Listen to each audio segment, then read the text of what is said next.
Je reprends mes esprits. Ça m'a fait sortir une rage énorme.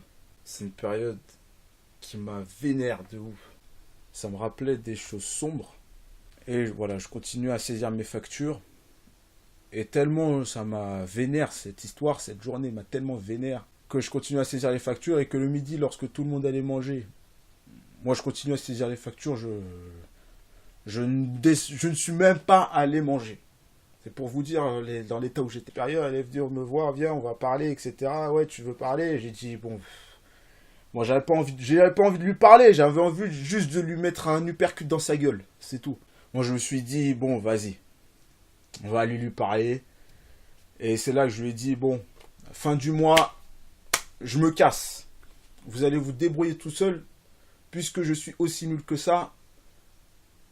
Vous allez vous débrouiller tout seul. Vous allez vous débrouiller à trois et vous allez niquer vos mères. Vous allez vous faire enculer. Moi, je travaille pas. Moi, je travaille pas dans une ambiance de merde comme ça. Vous allez vous faire enculer. Elle dit, ouais, pourquoi, etc. Mais je lui dis, ben, apparemment, je me sens pas à la hauteur, puisqu'il y a tout le temps des erreurs, etc. Il y a tout le temps une merde. À chaque fois que je fais quelque chose, il y a une merde. Moi, je me casse. Donc, elle m'a convaincu que non, c'est pas bien. Non, il faut, en plus, en CDD, tu peux pas vraiment quitter ton taf comme ça. Quand tu es en CDI, bon, tu peux te dire à la fin du mois, je me barre. On se donne démission, mais on peut pas démissionner d'un CDD. Et moi, j'en avais rien à foutre, je voulais me barrer. Après, il y a l'autre semaine qui arrive, et donc ma supérieure, elle partait en vacances. Mais l'ambiance, toujours merdique. Il y avait des sous-entendus de la part des collègues avec qui je travaillais à ce moment-là, donc dans cette période, du genre, ouais, au moins, moi, je m'accroche, etc. Ouais, au moins, moi, je m'accroche. Même si c'est la merde, ah, toi, tu subis des trucs. Elle parlait à une collègue, c'était une collègue qui parlait à sa collègue. Moi, toi, au moins, t'es courageuse, au moins, à moins de difficultés, tu lâches pas. Évidemment, ben, j'ai pris pour ma gueule, mais je savais.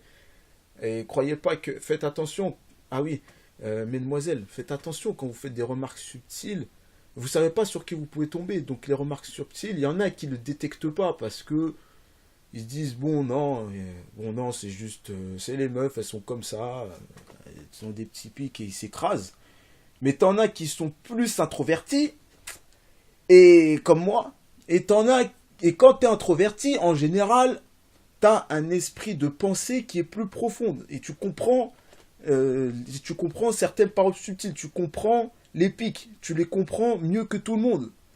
Faites attention quand vous faites des pics, mais t'as des gens qui ont une profondeur d'esprit beaucoup plus grande. Et faites attention. Tu penses que le gars, il est tout timide, introverti, il parle pas, etc. Mais quand vous parlez, il comprend ce que vous dites. Il comprend les messages subliminaux. Et ça peut énerver. Et c'est même très énervant. Donc si vous tombez contre des gars comme ça, ne vous étonnez pas que après il vous arrive des merdes. Donc faites gaffe. N'essayez pas de faire de remarques. La semaine est en train de passer. Semaine aussi merdique, j'avais de partir. Une seule envie, c'était de partir et voilà, j'en avais marre. T'as mes parents qui disaient ouais, faut tenir, etc. Voilà. Non, je voulais pas tenir, j'en avais marre, tout ce que je voulais c'était me barrer. T'as un taf stable de bureau, donc ils sont contents. Le jour où je disais que je voulais partir, ils disaient merde, mais non, il faut tenir, dans la vie il y a des épreuves. Pareil, je vais revenir après à la fin d'histoire de il faut tenir, n'écoutez pas. Voilà, n'écoutez pas, vous écoutez que vous, et c'est tout. Le mercredi, j'avais dit après à mes collègues que je voulais me barrer, je me barrais, fin du mois je me barre. Et là tu sais pas pourquoi. Tout est allé mieux. Ah, le ouf de soulagement, tu te dis, ouais, il y avait la tempête, il y avait le cyclone pendant 3 mois, janvier, février et on va dire mi-mars. Le fait de parler, de dire, bon j'en ai marre, c'est une ambiance de merde, ici, l'ambiance est merdique, j'ai rien qu'en parlant. Ouh, le cyclone disparu. Le ouf de soulagement, j'étais bien, mais tu te dis, quand t'as fait caca là, c'est cette sensation, tu t'es retenu pendant des heures, t'es au cinéma avec ta copine, t'avais envie de faire caca pendant tout le film, alors que le film durait 2 heures et demie, et tu te précipites aux toilettes chez toi, et là, ah putain, c'est... Ouh, le soulagement. Après, les collègues, bizarrement, je sais pas pourquoi, j'ai trouvé ça bizarre à ce moment-là, à ce moment M. Compréhensif, tout à fait compréhensif, bon, ils m'ont écouté. D'un instant, c'est à ce moment-là aussi que je me suis dit, bon, la musculation, ça m'a sorti de ma vie. Ça m'a changé physiquement, oui, mais mentalement aussi. Pourquoi pas en faire mon métier? Même si le métier est bouché, il y a toujours des gens qui sortent chaque année. Pourquoi pas tenter notre chance? Et il vaut mieux faire un truc qui nous plaît plutôt que de s'enfermer dans un truc où, ouais, t'as la sécurité, t'as ton argent qui tombe tous les mois. Mais si c'est pour détester ton métier, ça sert à rien, ça pue la merde. Tu vas mourir, tu commences déjà à mourir.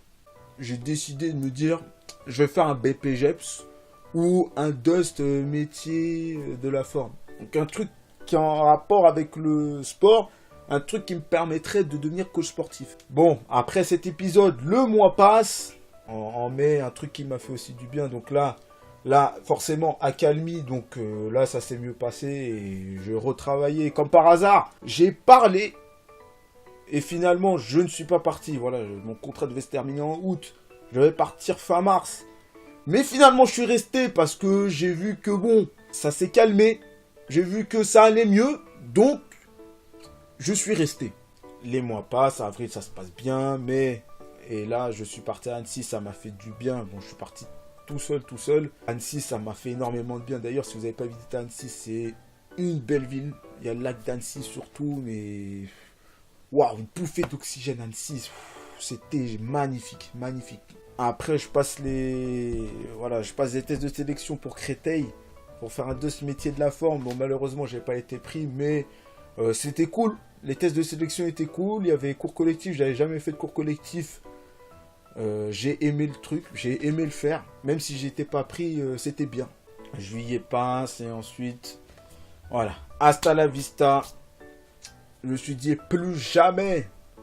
Mais plus jamais je rentre en comptabilité. Mais plus jamais je retourne dans ce métier.